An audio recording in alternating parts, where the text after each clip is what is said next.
Salam əziz izləyicilər, hər vaxtınız xeyir olsun. Xoş gördüm hər birinizi kanalımda. Bugün mən sizlərlə çox dadlı, ləzzətli soğuzun hazırlama qaydasını paylaşacağım. İlk öncə qeyd edim ki, öncədən sümüklü əti pörtlədib qaynadıb bişirmişəm. Mən burada 2 ədəd orta boy soğandan istifadə etmişəm.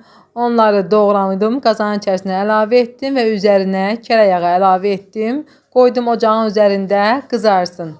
Qızardıqdan sonra sümüyündən ayırdığım ətləri qazanın içərisinə, yəni qızartdığım soğanın üstünə əlavə edirəm.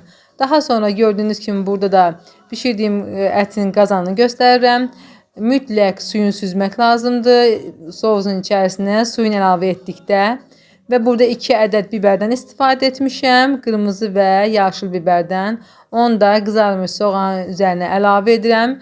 Üzərindən də bir xörək qaşığı tomat pastası və yaxud da zövqə görə biber pastasını əlavə edə bilərsiniz.